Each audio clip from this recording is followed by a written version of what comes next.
Lebanon, the Switzerland of the Middle East, a country where history lives on and nature's beauty shines through, a place where shades of blue play in the sea, where ancient cedars symbolize national pride.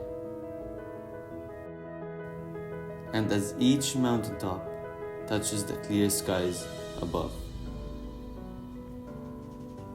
and where different religions unite and differences are cherished.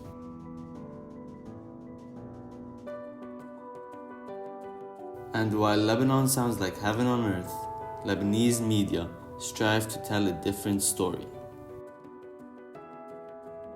Media outlets try to use our differences to turn on each other. MTV treating Hezbollah like a terrorist group.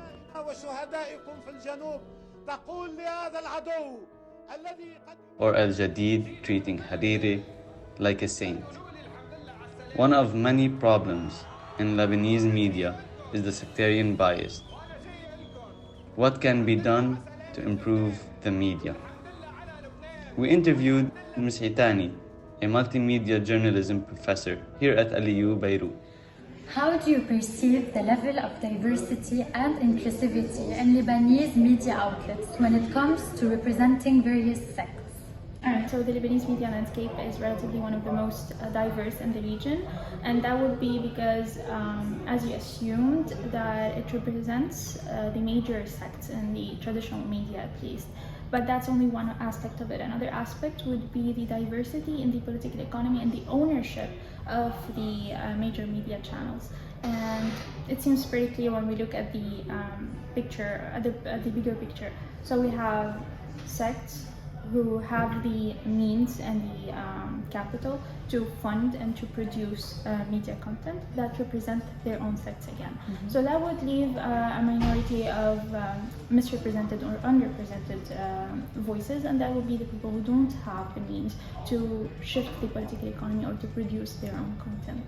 In your opinion, what are some common biases or stereotypes that exist in Lebanese media regarding different sectarian groups? So it's not actually my opinion, it's more of scholarly research results that do analyze the biases and stereotypes existing within Lebanese media content. And these biases do exist because the sectarian divide kind of extends to a political divide, and it goes back again to the political economy. I mean, when you have a media channel that is funded by specific parties, affiliated to specific parties, or funded by businessmen from other countries, or directly by other governments of our other countries, that would definitely have a saying and intervene in the type of content produced and the editorial policies and so on. What factors do you believe contribute to the perpetuation of bias or unequal representation in Lebanese media?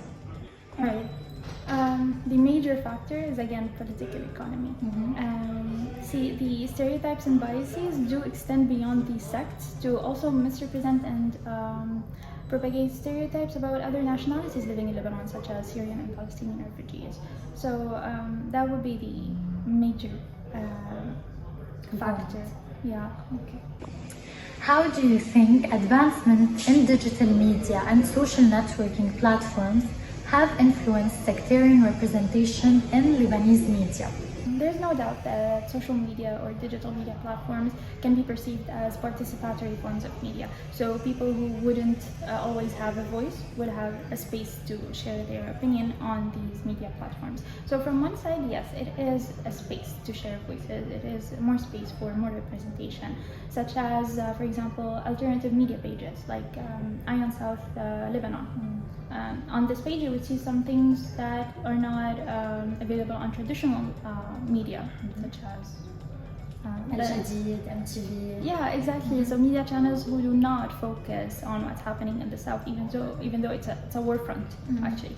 But on the other hand, again, it's like moving away from one political economy to another stronger political economy on a wider range, because social media platforms or any digital platform is not for profit, is not non-profit, is not totally independent.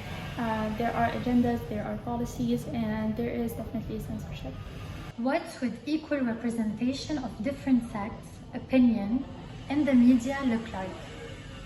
Alright, so it's definitely a hard question because it's hard to imagine an ideal world or to plan for a solution to the current Lebanese media landscape and its whole divide and the sectarianism present strongly in all of the media channels.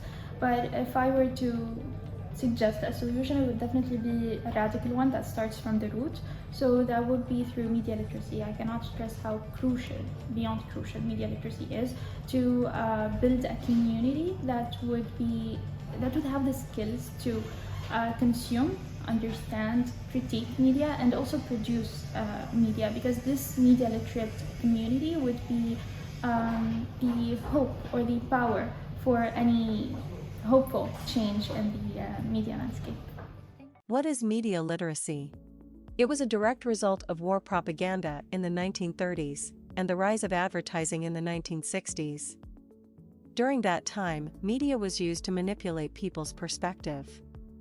Thus, there was a need to educate people on how to detect the biases, falsehoods, and half-truths depicted in print, radio, and television.